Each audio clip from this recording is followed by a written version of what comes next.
사람이 이야기를 하니 이것을 믿어야 하는 것이 당연한 일이겠죠. 그런데 제자들의 일반적인 상식으로는 이게 도저히 있을 수가 있는 일이 아니다, 그렇게 생각이 되어졌기 때문에 그들은 마리아의 주를 보았다라고 하는 이야기를 그대로 수용하지를 못합니다.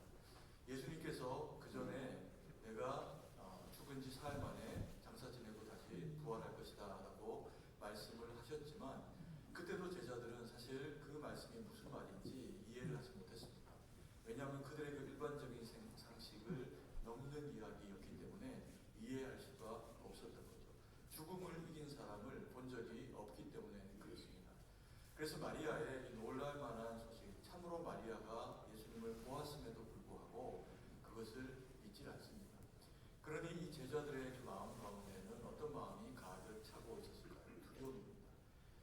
예수님이 십자가에 죽으셨고 살기 등등한 그 유대인들이 이제는 예수님 다음으로 누구를 잡아다가 속칠까, 혹은 십자가에 고통을 가할까, 이런 이제 것들을 그들이 계획할 것이다 라고 생각을 하니까 제자들의 그 마음은 두려움 가운데 가득 차 있을 수밖에 없었습니다.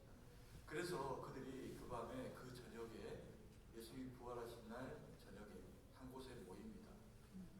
문을 꽁꽁 닫고 혹이라도 누가 거기에 들어와서 자기들을 찾지 못하게 할 수 있도록 숨어 있는 것과 마찬가지의 상황이었던 거죠. 성경에도 그렇게 이야기하고 있습니다. 문들 이렇게 표현하면서 그 문들을 다 닫아놓고 거기에 이제 둘러앉아 있는데 거기에 예수님이 그 가운데 등장을 하시게 됩니다. 그러니까 이들이 얼마나 놀랍겠습니까? 예수님은 분명히 십자가에 죽으셨는데 3일이나 되고 나서 어떻게 부활해서 자신들 앞에 설 수 있을 것인가? 뇌가 아마 멈췄을 겁니다. 그래서 여전히 그들은 부활하신 주님을 보고 놀랍고 그 다음에 한편으로는 기쁘기는 한데 그들 마음 가운데서 여전히 극복되어지지 않은 그런 한 마음을 발견하게 됩니다. 뭘까요? 두려움이죠. 그래서 예수님께서 그들에게 자신의 상처난 손을 보이십니다. 나의 상처난 손을 봐라. 그리고 또 허리도 보이십니다. 상처난 그 창자음 있는 허리도 보이시면서 부활하신 주님이 바로 십자가를 지셨던 예수님이다 라고 하는 것을 제자들에게 보이십니다. 19절, 20절 말씀인데요. 같이 한번 읽겠습니다. 이날 곧 안식 후 첫날 저녁 때 제자들이 유대인들을 두려워하여 모인 곳에 문들을 닫았더니 예수께서 오사 가운데 서서 이르시되 너희에게 평강이 있을지어다. 이 말씀을 하시고 손과 옆구리를 보이시니 제자들이 주를 보고 기뻐하더라. 그 모인 제자들 가운데 예수님께서 나타나셔서 자신을 보이시면서 첫 번째로 그들에게 던지신 말씀이 평강이 있을지어다 라고 그렇게 말씀을 하고 있습니다. 왜 예수님은 그들에게 평강이 있어라 라고 그렇게 말씀을 하신 걸까요? 당연히 그들 마음 가운데 평강이 없기 때문에 그랬습니다. 두려웠던 거죠. 이제 다음 차례가 자신들에게 이 가혹한 상황이 주어질 수 있겠다라고 생각을 하니까 당연히 육체를 입고 있는 사람들은 자기의 육체 가운데 상황 가운데 어려움이 찾아올 것이 예상이 되면 그 마음은 당연히 어두워지고 그리고 두려움이 밀려오게 되는 것이 당연하겠죠. 그래서 예수님께서 그들에게 나타나 보여주셨던 겁니다. 그리고 그들에게 평강이 있을지어다 라고 그렇게 말씀을 하고 계신 겁니다. 자신의 손과 그리고 허리에 있는 창자옥과 못자옥을 보여주신 이유도 동일합니다. 그들로 하여금 두려움을 물리쳐라. 내가 죽음 가운데 머물러 있지 않고 이제는 분명히 내가 부활했다라고 하는 것을 그들에게 그렇게 보이시기 위함입니다.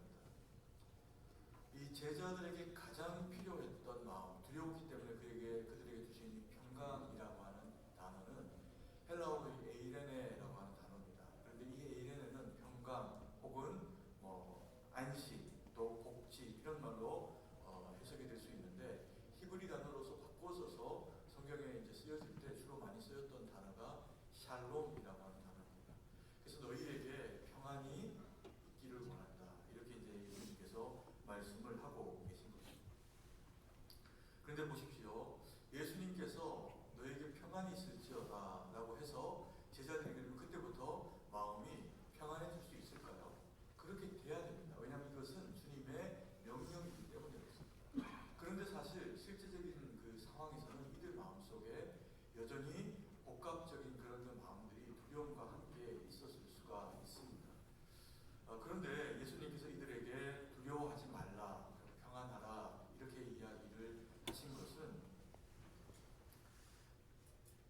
현실의 상황이 아직 이들에게 전혀 바뀌지 않은 상태에서 주신 말씀입니다.